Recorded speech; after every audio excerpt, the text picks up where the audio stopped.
Good morning, faithful listeners. You have tuned in to the P40 Ministries podcast, the one place where you can get a daily explanatory Bible reading to start your day strong. This is your host, Jen, bringing you a brand new episode out of Matthew.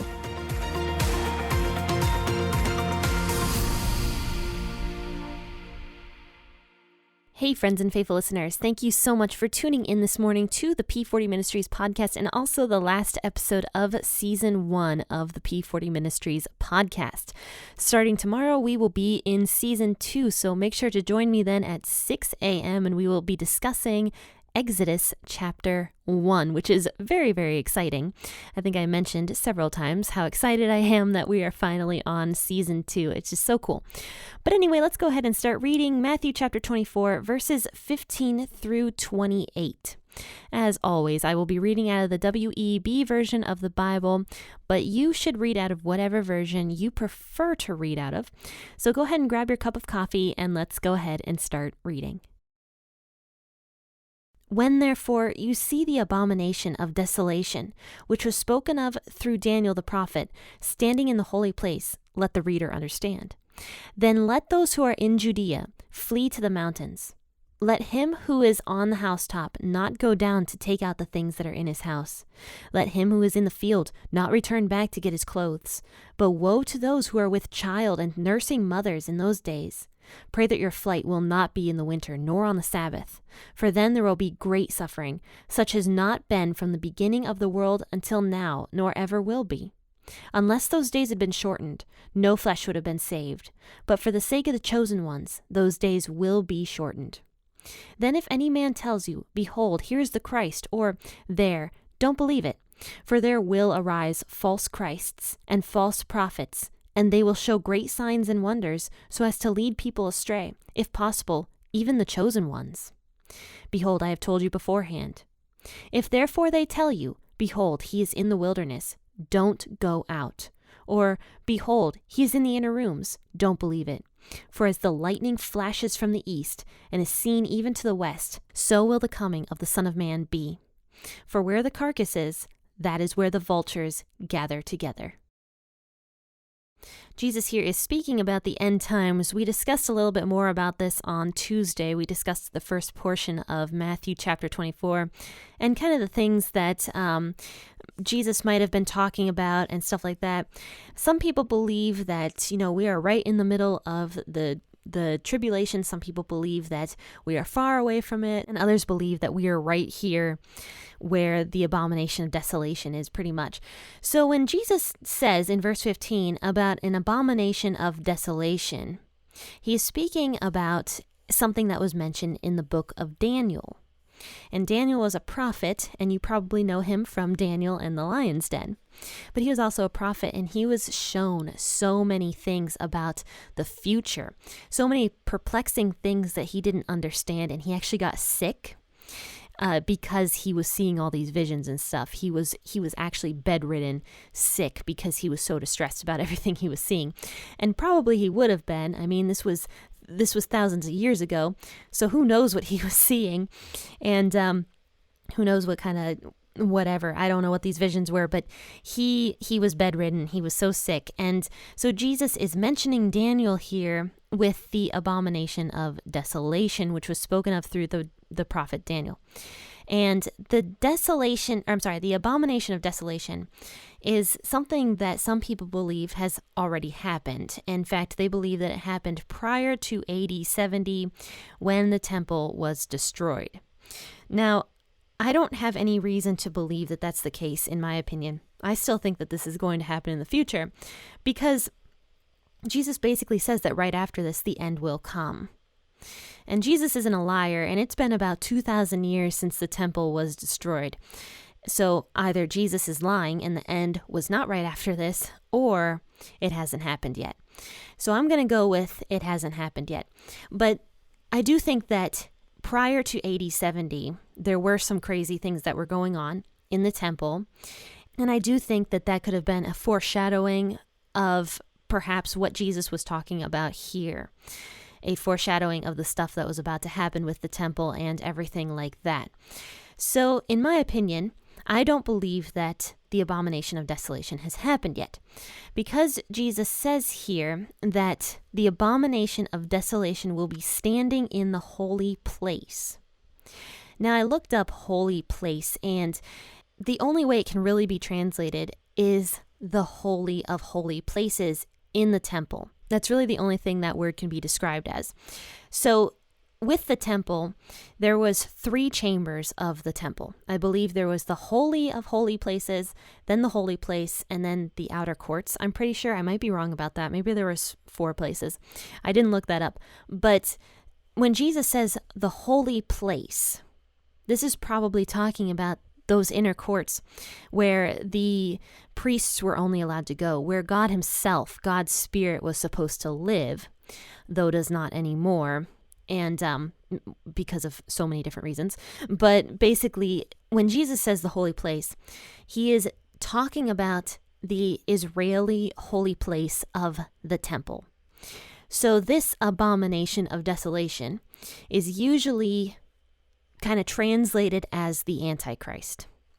And this Antichrist will probably at some point go to Israel and sit in the holy place and declare himself to be God and declare that people worship him, probably put his image in there in whatever way. And this makes a lot of sense because the Bible talks a lot about the Antichrist, both in Daniel, now here with Jesus, and then in Revelations. And I think he's also talked about in a couple other places as well.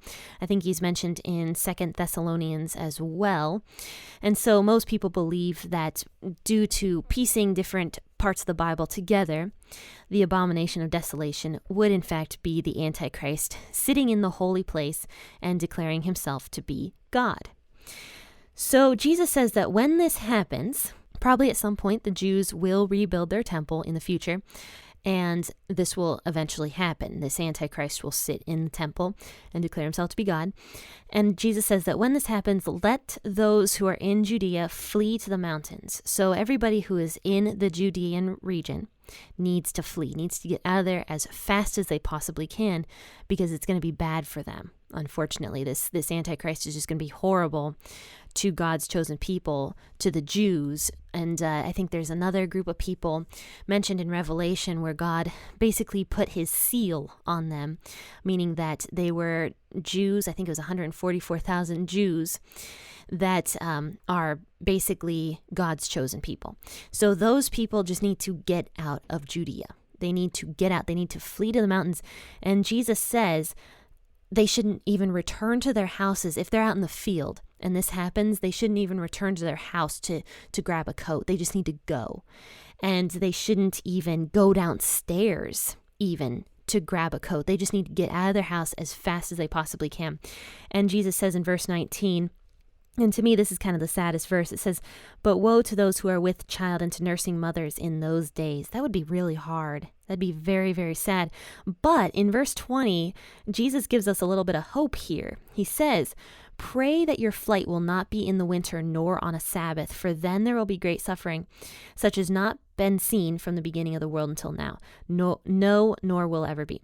That was kind of a mouthful. But Jesus gives us a little hope here. There's a little hope that things aren't going to be as bad if we pray about this issue.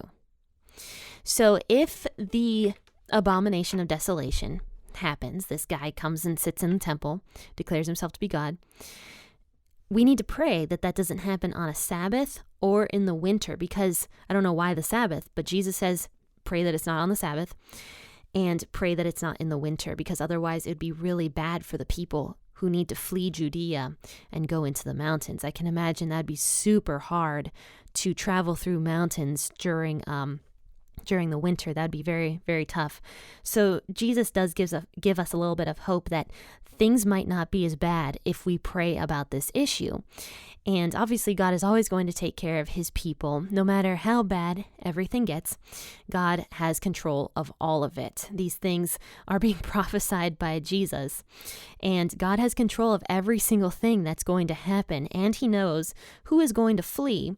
He knows who his chosen people are, and he knows how to take care of them. So it's not something that we really need to be afraid of. more so than just knowing that these things, though they are tough in the moment, are going to produce Jesus coming back, which is the ultimate thing that we are really all looking for. So yes, it might be tough in the moment, but Jesus does see us, he does care about us, and he is right there about ready to come back. So there is hope, even during stuff that is tough like this, tough to process and tough to understand. And Jesus even says here that God shortened those days because no one would have survived. No one would have been saved. It says, but for the sake of the chosen ones, those days will be shortened. So right there, that's saying God is going to take care of his chosen ones. He already has this predestined. He's going to take care of his chosen ones. He says, for the sake of the ones who are chosen and the ones that have to flee Judea, he is shortening those days. And I believe there's even a verse in Daniel that talks about the chosen ones fighting back against the Antichrist. And I think they do have some victory, but then I think Daniel prophesies then they will be, their victories will be short-lived or whatever. But it's just proving that God sees everybody. He sees his chosen people, and he's willing to help. And he always says, it doesn't matter what time it is. It doesn't matter if that abomination of desolation is sitting in that temple. It doesn't matter what time it is. God sees all. He is going to take care of the people that he loves.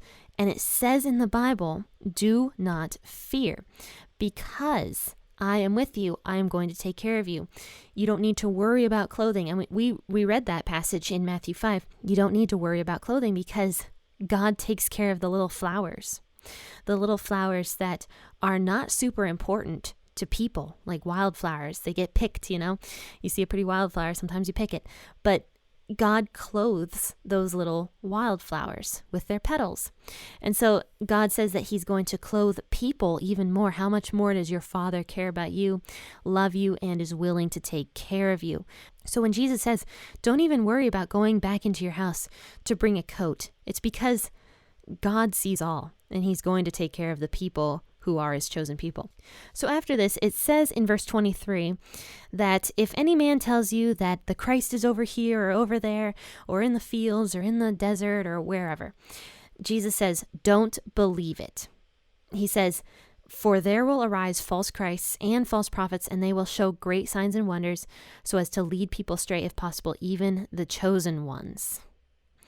And I'm going to guess that these are demonic influences, because we do know from reading some scripture and learning about demons, they do have some power.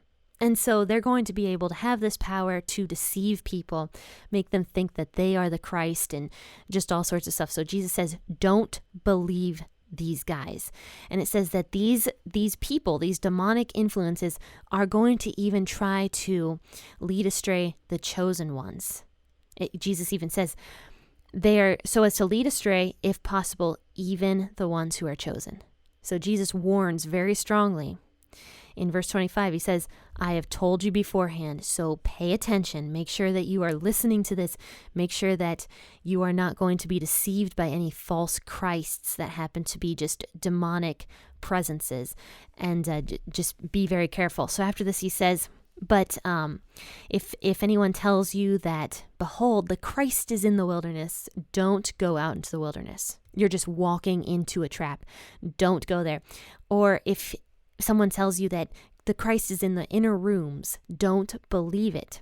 And then Jesus talks about how he's really going to return. He says, for as the lightning flashes from the east and is seen even to the west, so the coming of the Son of Man will be. So it's going to be so fast and so quick, like lightning traveling across the sky. I mean, if you go outside and watch a thunderstorm, you will see that lightning happens so fast. And it's really cool looking. And it's extremely powerful. And this is exactly how Jesus' return will be. It's going to be in a second, half a second. And it's going to be powerful and intense, and everyone's going to see it. Jesus says that everyone will see it. It's going to be from the lightning going from the east to the west. Everyone will see it. Jesus is going to return in glory. The entire world will actually mourn when they see Jesus coming. The ones that are not his chosen ones, they're going to mourn because they're going to be like, oh no, it's too late now. So Jesus warns, be ready for my coming, because you don't know when it's going to be, firstly. And secondly, it's going to be powerful, and that will be the end. That's going to be the end. So Jesus says then, in verse 28, it's kind of a weird verse that I couldn't really figure out, as a matter of fact, but it says, for wherever the carcass is, that is where the vultures gather together. So I don't exactly know what that means, if he's referring to like his chosen people being like, that doesn't make any sense to me though. I'm trying to process this as I'm reading it. For wherever the carcass is, that is where the vultures gather together. And I looked up that verse, and even the people were perplexed. But my guess is, I wouldn't imagine Jesus is calling himself a carcass. So I would guess that maybe this is referring to the Antichrist or the false Christs and their followers. Where the carcass is, that is where the vultures gather together. I don't know. That one's perplexing to me. I don't have the answer for that verse.